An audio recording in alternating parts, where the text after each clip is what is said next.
കർത്താവിനായൊരുക്കിട. ഓ പാഴാക്കി കളയരുതേ പിന്നോട്ടങ്ങൾ ധ്വനമല്ല. ലോകങ്ങൾ വെടിയ കർത്താവിനായൊരുക്കിട. ഓ കാണുമോ നീ കർത്തൻ വരവേ, കേൾക്കുമോ കാഹള ശബ്ദത്തെ. കാണുമോ നീ കർത്തൻ വരവേ, കേൾക്കുമോ കാഹള ശബ്ദത്തെ. പ്രിയനിൽ വരവെന്ന വാസന്തമേ, പ്രതിഫലം ലഭിക്കുന്ന നിശ്ചയമേ. പ്രിയനിൽ വരവെന്ന വാസന്തമേ, പ്രതിഫലം ലഭിക്കുന്ന നിശ്ചയമേ. Praise the Lord. ഈ പ്രഭാതത്തിൽ എന്നെ ശ്രവിക്കുന്ന ഏവർക്കും വേഗം വരുന്ന കർത്താവായ യേശുക്രിസ്തുവിന്റെ നിസ്തുല നാമത്തിൽ എൻ്റെ സ്നേഹവന്ദനത്തെ അറിയിക്കുന്നു. ഇന്നത്തെ പ്രഭാത വചന ചിന്തയ്ക്കായി വിശുദ്ധ തിരുവെഴുത്തിൽ നിന്നും ഒരു വേദഭാഗം നമുക്ക് വായിക്കാം. ആമോസിന്റെ പുസ്തകം 3-ാം അധ്യായം 3-ാം വാക്യം. 2 പേർ തമ്മിൽ ഒത്തിട്ടല്ലാതെ ഒരുമിച്ച് നടക്കാമോ? ദൈവത്തിന്റെ മനസ്സലിവ്, സ്നേഹവാത്സല്യം തൻ്റെ ജനത്തോട് വിളിച്ചു പറയുന്ന ഒരു പുസ്തകമാണ് ആമോസിന്റെ പുസ്തകം. ആമോസ് ഇസ്രായേലിന്റെ ഒരു പ്രവാചകനായിരുന്നു. ആമോസിലൂടെ ദൈവം തൻ്റെ ഹൃദയം തൻ്റെ ജനത്തിന് വെളിപ്പെടുത്തുന്നതാണ് ആമോസിന്റെ പ്രവചന പുസ്തകം. ഇവിടെ വായിക്കപ്പെട്ട വേദവചനത്തിൽ നമ്മൾ വായിക്കുന്നത് 2 പേർ തമ്മിൽ ഒത്തിട്ടല്ലാതെ ഒരുമിച്ച് നടക്കുവാൻ സാധിക്കുകയില്ല. നമുക്കറിയാം, നമ്മുടെ വീട്ടിലാണെങ്കിലും നമ്മുടെ ഏത് സാഹചര്യത്തിലാണെങ്കിലും നമുക്ക് ഹൃദയവുമായി ചേരുന്ന വ്യക്തികളുമായിട്ട് മാത്രമേ കൂടെ നടക്കുവാനോ കൂടെ പ്രവർത്തിക്കുവാനോ ഇടയായിത്തീരത്തുള്ളൂ. ദൈവവും പറയുകയാണ്, നിങ്ങൾ എൻ്റെ ഹിതപ്രകാരം നടക്കുകയാണെങ്കിൽ, എന്നോട് ചേർന്ന് നടക്കുകയാണെങ്കിൽ ഞാൻ നിങ്ങളോട് ചേർന്ന് നടക്കുവാനും നിങ്ങളുടെ കാര്യങ്ങളിൽ ഇടപെടുവാനും പ്രവർത്തിക്കുവാനും ഞാൻ ആഗ്രഹിക്കുന്നു.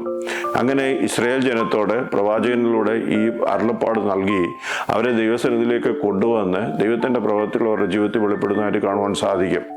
ഉൽപ്പത്തി പുസ്തകം 5-ാം അധ്യായത്തിലെ ഹാനോക്ക് എന്ന വ്യക്തിയെ നമുക്ക് കാണുവാൻ സാധിക്കും. ഹാനോക്ക് 360 വർഷത്തോളം 365 വർഷത്തോളം ജീവിച്ചിരുന്നു. എന്നാൽ അതിൽ 300 വർഷം താൻ ദൈവത്തോടു കൂടെ നടന്നു. ദൈവം അവനെ എടുത്തുകൊണ്ടതിനാൽ കാണാതായി എന്ന് വചനത്തിൽ വായിക്കുന്നു. തനിക്ക് ഭാര്യ ഉണ്ടായിരുന്നു, മക്കളുണ്ടായിരുന്നു, കുടുംബം ഉണ്ടായിരുന്നു, കാര്യങ്ങളൊക്കെ ഉണ്ട്. എങ്കിൽ പോലും താൻ ദൈവമായിട്ട് കൂടെ നടക്കുവാൻ എല്ലാ ദിവസവും സമയം കണ്ടെത്തി. അത് 1-2 വർഷമല്ല, 300 വർഷം.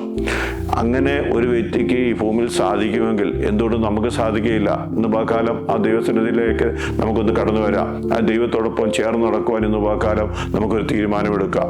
മത്തായിയുടെ സുവിശേഷം 18-ാം അധ്യായത്തിൽ നമ്മൾ വായിക്കുന്നു, ഭൂമിയിൽ നിങ്ങൾ 2 പേർ ഐക്യമത്യപ്പെട്ട് എന്തപേക്ഷിച്ചാലും അത് നൽകിത്തരുമെന്ന് കർത്താവ് പറയുന്നു.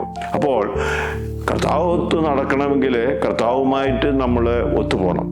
അതുപോലെ മാനസികമായി ഒത്തുപോകുന്ന ഐക്യതയോടുകൂടി 2 പേർ ഒരുമിച്ച് ചേർന്ന് പ്രാർത്ഥിക്കുമ്പോൾ ആ വിഷയത്തിലും ദൈവം പ്രവർത്തിക്കും. അടുത്ത വാക്യത്തിൽ വായിക്കുന്നു, 2-3 പേർ എൻ്റെ നാമത്തിൽ ഒരുമിച്ച് കൂടി വരുന്നിടത്തൊക്കെയും ഞാൻ നിങ്ങളുടെ മധ്യമുണ്ട്.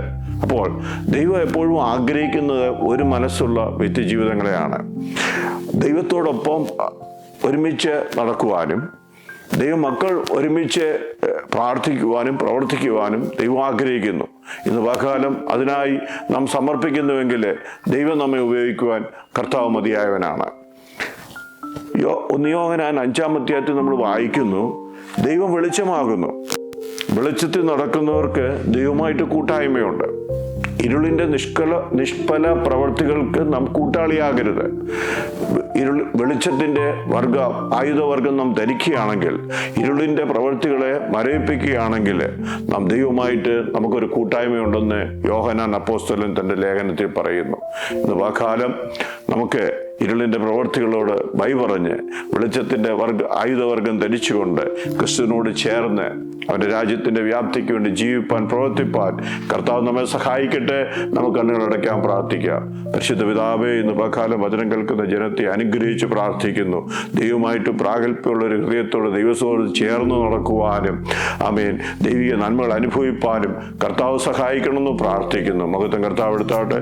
യേശു കർത്താവിൻ്റെ തന്നെയുള്ള നാമത്തിൽ തന്നെ ആമേൻ.